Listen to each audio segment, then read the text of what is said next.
We just played a feast for Odin, a game about Vikings and their feast, which happens here. So, what's going on here? It's a lot again, right? Every player has a player board, and on their player board, they have this warehouse thing. They have these animal pens. They have the feast hall, and they have the port, and a place called the Thing. So the game starts with your Vikings staying at the hall ready, and you also have some of them ready to play. And what you do on your turn, you take any amount of Vikings that are available, and you start placing them on this board, which has barely has a few actions. It's very overwhelming, but it's surprisingly easy to understand. So if you place your Viking on the first row, you place one Viking, a second Viking, two Vikings on the second row, and so on and so forth.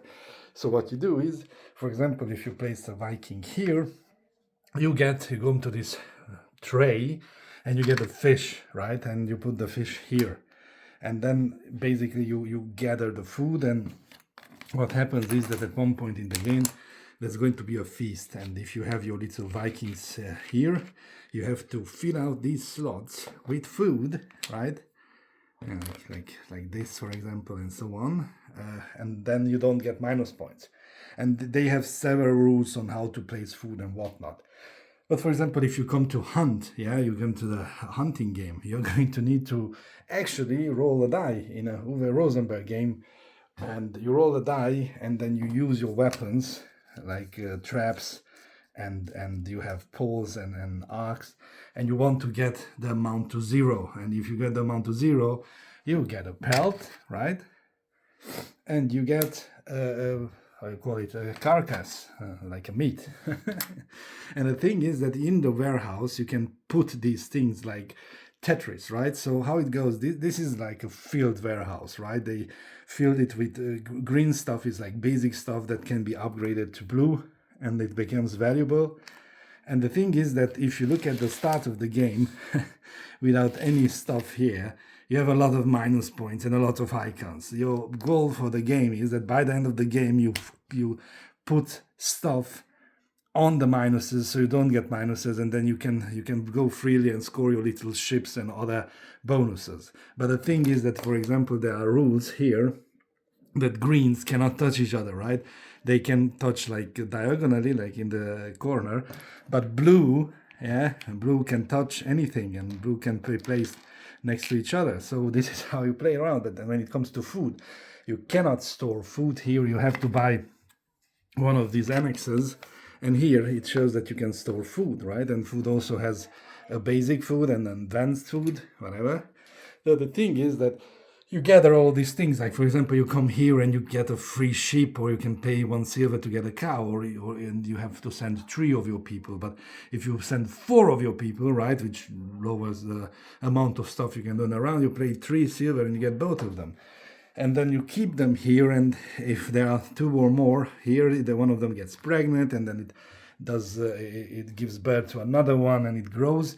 And then you can come here, right, and you get 4 for each sheep you have, and then you come here and you upgrade this into the next level and so on. But there's a lot of things you can do. You can go whaling, and then again you roll dices, but you need ships to go whaling. Or you can go raiding, and then again you need ships, and you need swords and stone, and you can come to the mountains, and the mountains fill with resources that, for example, the ore you can use to fill out spots, just like the other things.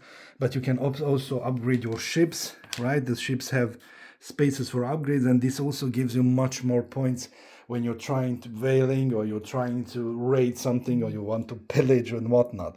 And the game also has this very neat system called occupations. A lot of occupations, like just in Agricola, you've played it, you saw it before. And you can play these, you can draw these, and you can play these for effects. And there are permanent effects that if you do something, you always get something. And I think the game has a little problem here, because everybody else got so good cards. I didn't get anything good, but doesn't matter. You can also forge things like very special shapes, and then place them, and they give you more Tetris-like feelings. And you can also, by raiding, you see this number, if you roll a 9 and you put enough swords, you can also just steal it. Of course, you don't steal it from another player. But yeah, basically that's it, that's the game. And you all score everything that has points on it. For example, you can get this little house here, and you can store, you have to store a wood and a stone, because else it's a minus. But then the little house has like its own rules of house placing, and it also gives a lot of points at the end of the game. And it's surprisingly balanced. I mean, honestly, like I think it was like a difference of just a few tens. And this is how a round looks like, right? You always get a new Viking, you harvest. There's also these islands you can explore, and they also have a lot of icons.